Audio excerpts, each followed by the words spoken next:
राधा स्वामी जी, जब हम सतगुरु को मानते हैं, भजन सिमरन लिया होता है, तो लोग बातें बहुत करते हैं। कब करते हैं बातें? जब हमारे पर कोई बहुत बड़ी दुख तकलीफ आनी शुरू हो जाती है, हम दुखी होना शुरू हो जाते हैं, हम बीमार हो जाते हैं, घर में अजीबोगरीब सी हरकतें होनी शुरू हो जाती हैं। बहुत से जीवों के साथ ऐसा होता है।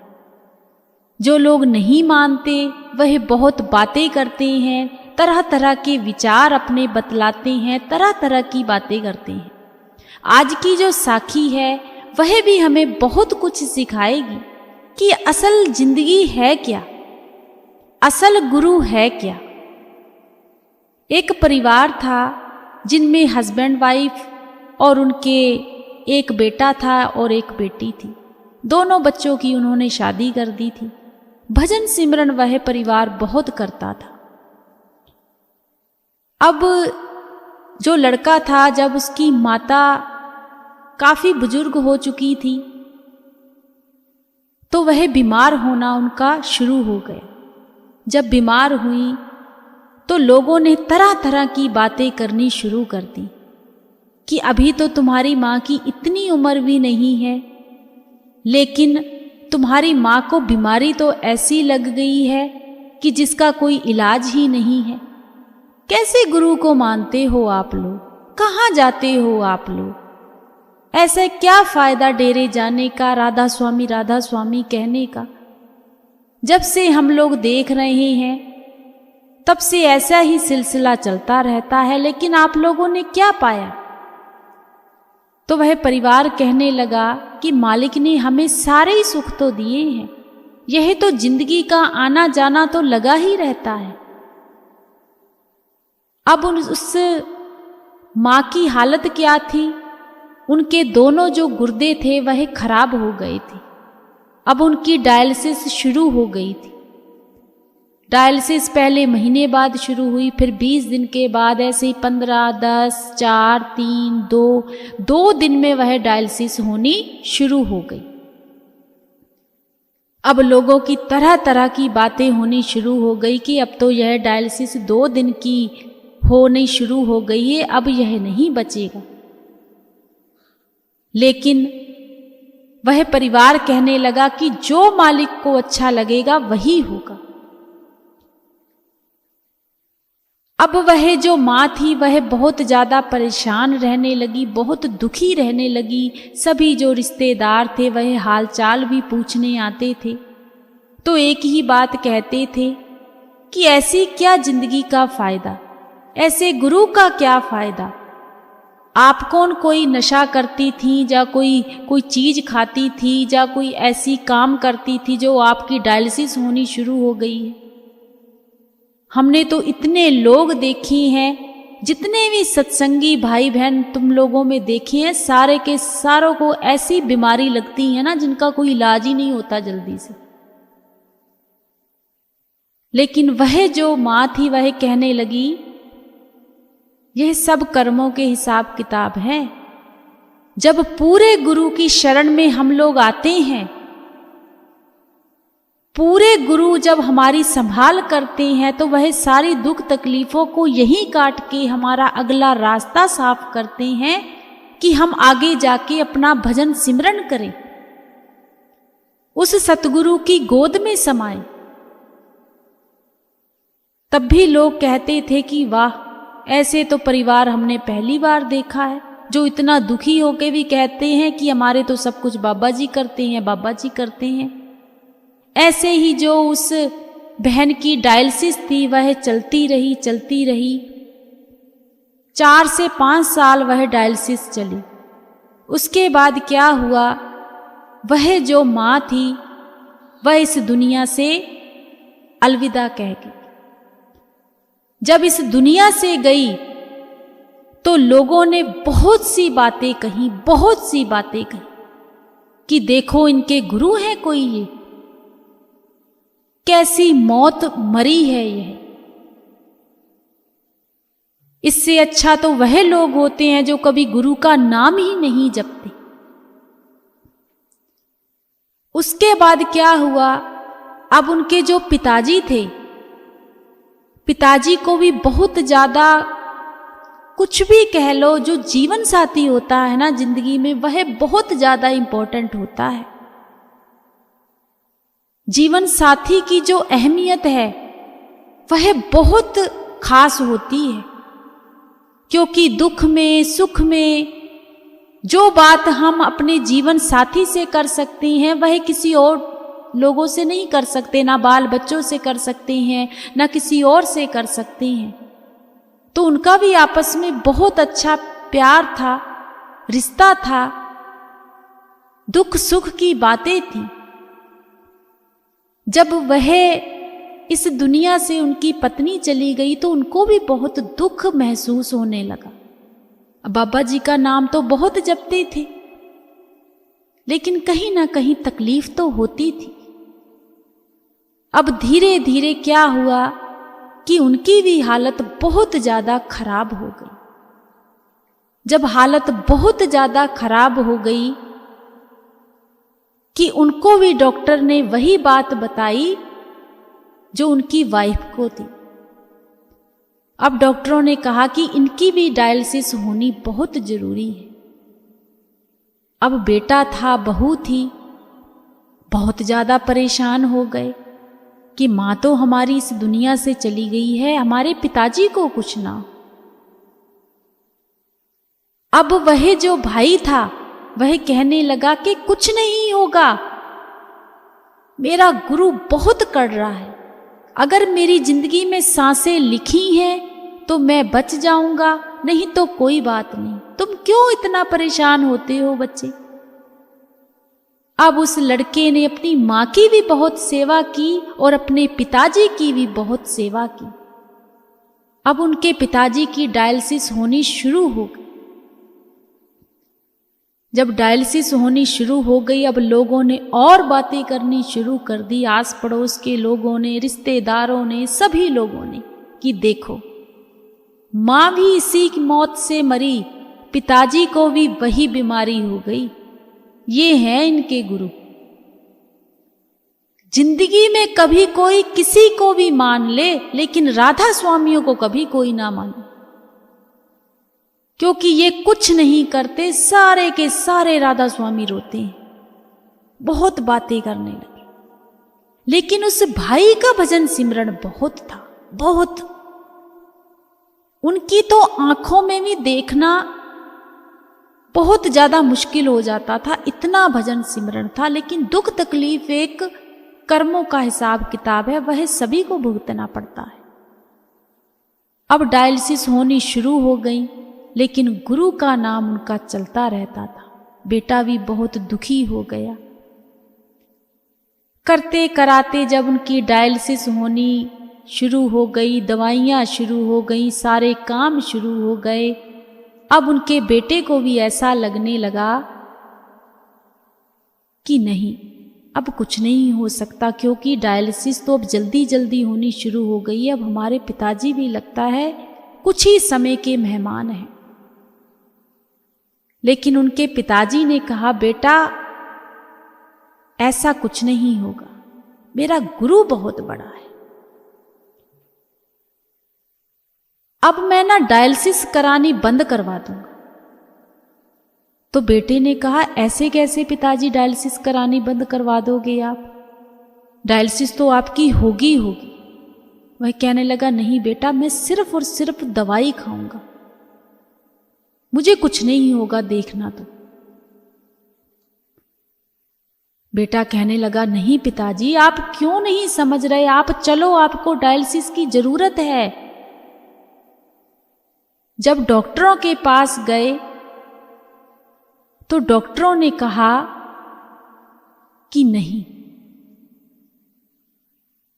इनको तो दवाई से ही इतना फर्क आ रहा है, पर ये हो कैसे सकता है। ये तो हम भी सोच के हैरान और परेशान हो गए हैं कि हम तो सिर्फ इन्हें दवाई दे रहे हैं, आज तक कभी ऐसा हुआ ही नहीं कि कभी किसी की डायलिसिस होती हो और वह बंद हो जाए। आज उस भाई की डायलिसिस हुए को 6 महीने हो गए हैं, जिसकी 5-5 दिन बाद डायलिसिस हो रही थी। 6 महीने हो गए हैं संगत जी, उनकी डायलिसिस ही नहीं हुई। सिर्फ और सिर्फ दवाई चल रही है और जो भी रिपोर्टें आई हैं बिल्कुल नॉर्मल हो गई। डॉक्टर इस चीज को देखकर सोचकर बहुत हैरान है। वह उनके बेटे को बार बार एक बात कहते हैं, बताओ तो सही, यह क्या कोई ऐसी कौन सी आपने दवाई करवा ली है? तो उनका बेटा कहने लगा, दवाई नहीं करवाई, दवाई देने वाला ही बहुत बड़ा है। मेरे पिताजी का डॉक्टर साहब भजन सिमरन ही इतना था, उनके गुरु ने ही किया है जो भी किया है। तो डॉक्टर कहने लगे, मैं तो नहीं मान सकता भाई, जिसकी डायलिसिस होती हो वो कभी बंदी ही नहीं होती, वह तो 1-2 दिन में आ जाती है और उसके बाद इंसान थोड़ा ही समय जीता है, फिर तो खत्म ही है। लेकिन संगत जी, यह मानने वाली बात है और यह अब की बात है। उनके बेटे ने अपनी जुबानी बात सुनाई हमें कि आज हमारे पिताजी को 6 महीने हो गए हैं, उनकी डायलिसिस नहीं हुई और बिल्कुल बेड पर लग गए थे, चल फिर भी नहीं सकते थे। आज वह चलने फिरने भी लग गए हैं, अपना घर में घूमते हैं, फिरते हैं, अपने पोते पोतियों से खेलते हैं। डॉक्टर भी इस चीज को देखकर हैरान है। डॉक्टर तो हैरान ही हैरान है, जो आस पड़ोस के लोग थे, जो रिश्तेदार थे, जो पता लेने के लिए आते हैं, आज वह मान गए हैं कि सच में गुरु है भाई इनका। अगर ये कहते थे ने कि हमारे राधा स्वामी हैं, तो सच में राधा स्वामी है। लेकिन इंसान पलटी बहुत जल्दी खाता है, बहुत जल्दी। जब उनकी मां की डायलिसिस हुई, वह इस दुनिया से चली गई, तो लोगों ने बातें करनी शुरू कर दी। जब उनके पिताजी को भी वही बीमारी लगी, तो लोगों ने बातें तब भी की। लेकिन जब सारा कुछ सही हो गया, वही बातें घुमा फिराकर सब कुछ सही हो गया। देखो, इससे हमें सीख पता क्या मिलती है संगत जी? यही हमारे कर्म बनते हैं। बिना कुछ देखे, बिना कुछ जाने, बिना कुछ सोचे, बिना कुछ समझे हम इतनी बातें कर देते हैं। हम तो मालिक को भी नहीं छोड़ते, इंसानों को तो हम छोड़ते ही नहीं हैं। इंसान तो हमारे लिए कुछ मायने ही नहीं रखते। हम सोचते हैं अगर हम उसकी बातें करेंगे, उसकी निंदा करेंगे, वह कौन हमें देख रहा है। इंसान को तो हम बिल्कुल बेवकूफ समझते हैं, लेकिन हमने तो मालिक को भी बेवकूफ समझा है कि मालिक भी नहीं सुनता, मालिक भी नहीं देखता। लेकिन हम गलत हैं संगत जी, हम बहुत ज्यादा गलत हैं।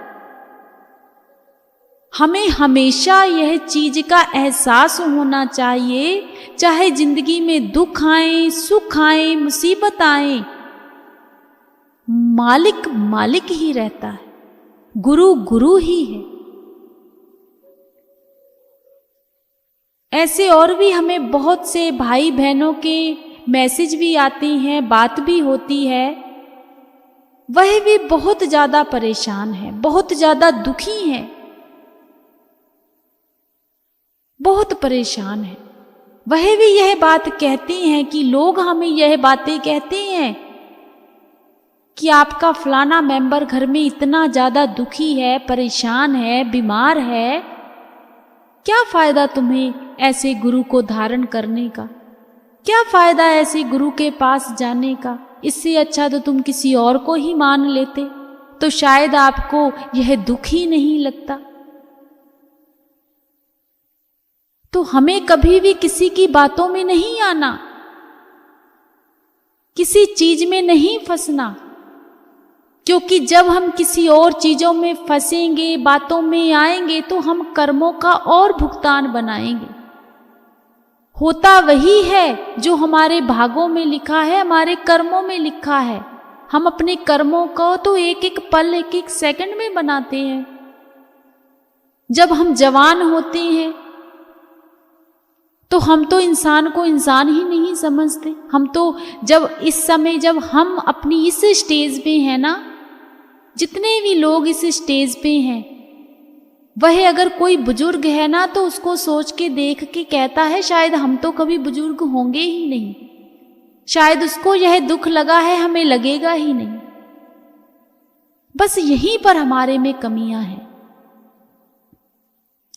वो चीजें हम भूल जाते हैं, लेकिन जब हम आखिरी स्टेज पे होते हैं, जब हम बुढ़ापे में होते हैं, जब हमारे पे दुख तकलीफें आती हैं, तब हम मालिक को दोष देना शुरू कर देते हैं, लेकिन अपनी ओर नहीं देखते कि हमने जवानी में किया क्या था। ये कर्मों के हिसाब किताब हैं। जितनों ने भी भजन सिमरन लिया हुआ है, एक एक पल, एक एक घड़ी को सोच समझ के विसरो, नहीं तो बहुत बड़ा धोखा हो जाता है जिंदगी के साथ। क्योंकि हम सोचते हैं कि हमें कोई देख नहीं रहा, हमारी तरफ किसी की निगाहें नहीं है। भाई, जिसने हमें भजन सिमरन दिया है ना, वह 5 शब्द दिए हैं, उसकी निगाहें ही हमारी तरफ रहती हैं, क्योंकि उसने हमसे वादा किया है। वादा क्या किया है? इस जिंदगी से छुटकारा पाने का, और अगला जो भी रास्ता है उसको अच्छा दिखाने का। वह अच्छा क्या है? भजन सिमरन। तो हमें एक अच्छे इंसान बनना चाहिए। कोई भी लोग अगर यह बातें कहते हैं तो उन चीजों में नहीं जाना चाहिए, क्योंकि हर किसी के साथ वैसा नहीं होता। जब हमारा दिल साफ होगा, हमारा मन साफ होगा, हमारी आंखें साफ होंगी, तो देखना हमारी जिंदगी में कभी कोई दुख तकलीफ आएगा ही नहीं। अगर आएगा भी तो मालिक उसकी संभाल जरूर करते हैं। तो हमें कैसा बनना चाहिए? अपने गुरु जैसा। जिसका गुरु इतना प्यारा हो, उसका शिष्य भी प्यारा लगना चाहिए। लेकिन हम नहीं बनते। हमें तो निंदा, चुगली, बेईमानी, चोरी, ठगी, पैसा पैसा, बस यही सारा कुछ हमारी जिंदगी में रह गया है। मैंने तो कुछ ऐसे भी लोग देखे हैं संगत जी, भले ही वह सत्संगी हो, मैंने ऐसे भी लोग देखे हैं जो आज इस स्टेज में, बहुत सी ऐसी फैमिली हैं जो अपने माता पिता की कदर नहीं करते, अपने सास ससुर की कदर नहीं करते, बिल्कुल भी नहीं करते। मैंने खुद ऐसे लोग देखे हैं, अपनी आंखों से देखे हैं।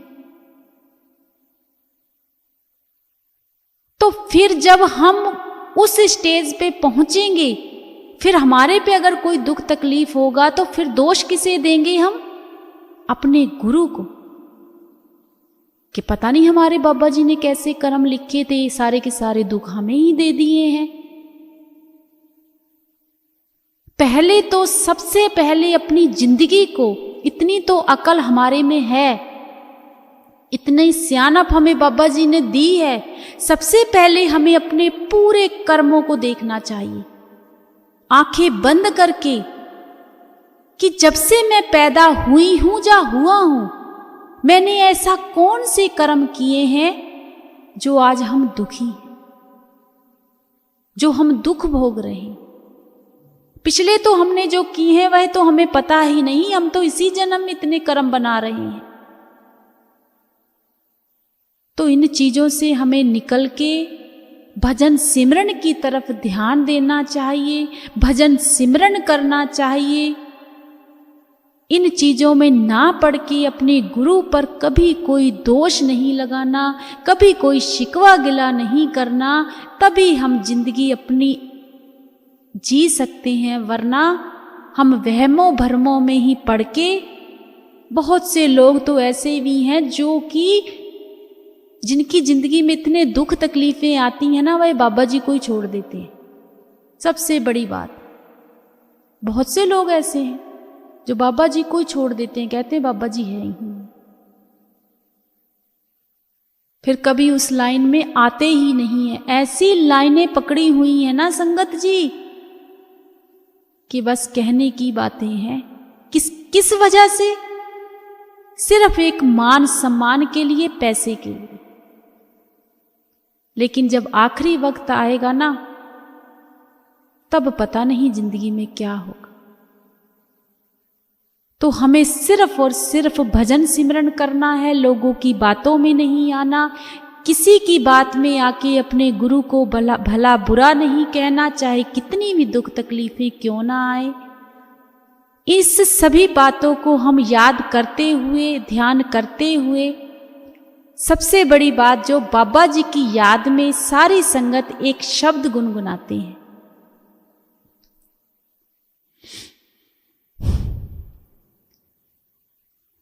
नदिया गहरी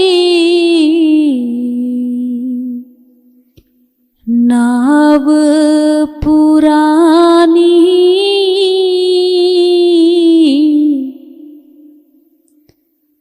नदिया गहरी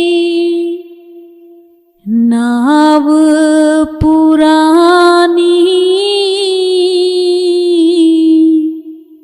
किस बिद उतरूं पार,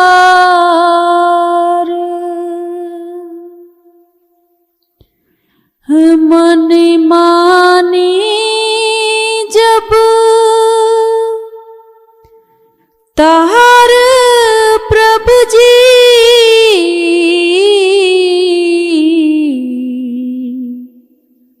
मन माने जब तार, नदिया गहरी नाव पुरानी,